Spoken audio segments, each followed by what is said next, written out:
tahimik.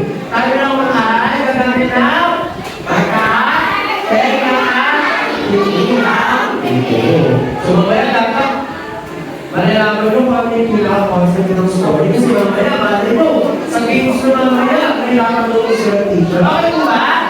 Okay ba? Okay. Pag tayo ay mag-insert na, ang gagawin natin ay lights, camera, action. Magkain natin ng 3, 2, 1. Lights, camera, action! Okay. So, ready? Okay, ready na?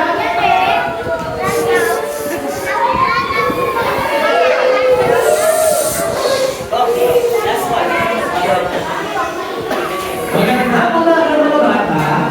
Tayo ngayon ay magsisimula na sa ating kwento. Isang kwento napakaganda kung makakilala natin si Jesus. Kaya dapat tayo ay makikinig. Magsisimula na tayo sa ating kwento na may pamaganda kilalanin si Jesus.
Ay,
At nagugulakan ng mga incredibles, may nakita silang isang makilang na aklat.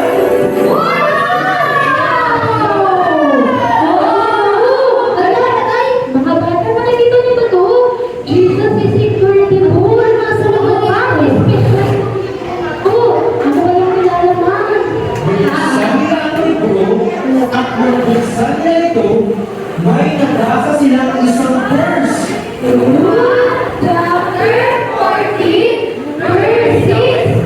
Sumagot si Jesus, "Ako ang daan, ang katotohanan, at ang buhay. Walang makakapunta sa Ama, kundi sa pamamagitan ko." Ikaw man, si Jesus. Ibig sabihin, para palabas po tayo sa Panginoon ko, tanging Jesus lamang ang aming daan.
Nakikilala niyo ako sa pamamagitan ng aking salita at Biblia.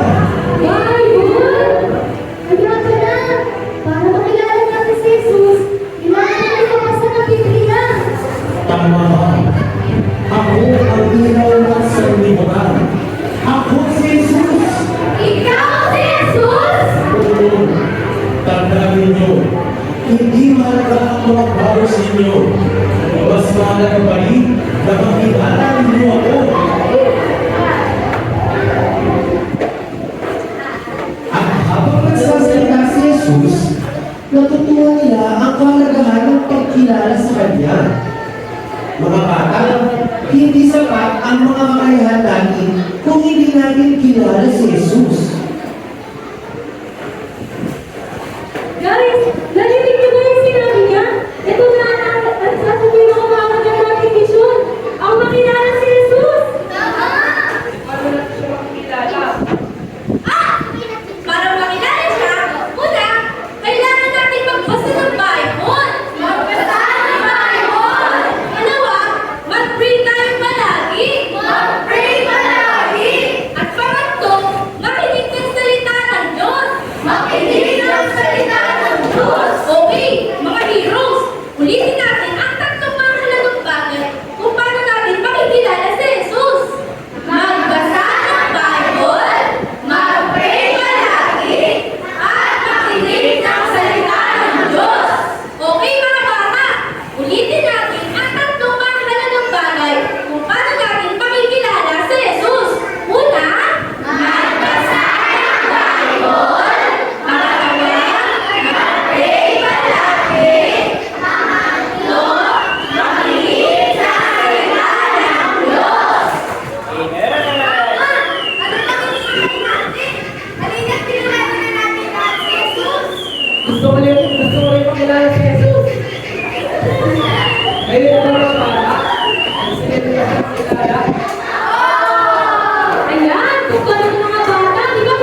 Jesus.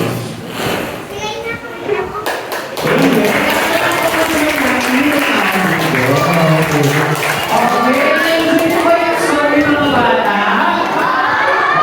Sino nakinig? Maraming nakinig sa Ingrid. May kapalapakan muna namin ang ating Diyos. Palakpakan ng malakas, sa sumunod naman at palakpakan natin ang ating Diyos. Di ba mga bata, nagpapalag po kayo sa amin kung paano natin makikilala sa Jesus? Iyon po ba? Okay. Sino ba si Jesus mga bata? Sino kayo mga pasabi ni si Jesus? Sino si Jesus? At nagpapangako sa pusan sa ating kayo ay maligtas. Amen. Ano kayo mga bata? Sa payaman nila, ano pinalaman nila? May mga palaban. Sino mga laban nila? Ano kayo magkakalaban? Oo. Ganun din sa buhay natin mga bata. Hi! Okay, ganun din sa buhay ng mga bata. Minsan, tayo ay nagkakaroon ng kasalanan. Sino mga nagkakaroon ng kasalanan? Yung nakapagawa ng mga sa mga bagay. Sino dito yung mga minsan nagkakaroon ng doubt sa pagniwala ng sa Diyos?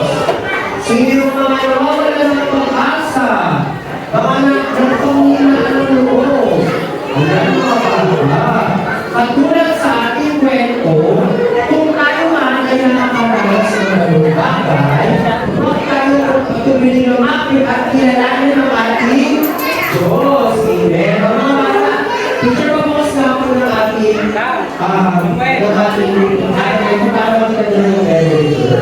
okay, tandaan niyo mga bata, kung nakakaramdaman kayo ng ganun mga bagay, tandaan natin na si Jesus ang daan, ang katotohanan at ang ating buhay. Ano ba yung mga pamamalakad nila sinabi nila teacher? Para makilala natin si Jesus, sabi mo na? Pangalawa?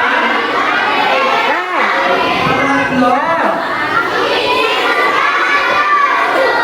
O ibig sabihin, kailangan natin gawin yung tatlong bagay. Ano ba mga bata? Marami yung tao natin pagkakilala si Jesus.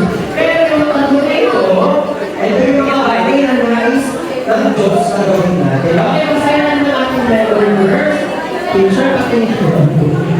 Okay, ito na po ang memory verse. Inatan mo ba? Oo. Sige na, masayahan na lang ng malakas ang ating memory verse. 1, 2, 3, go!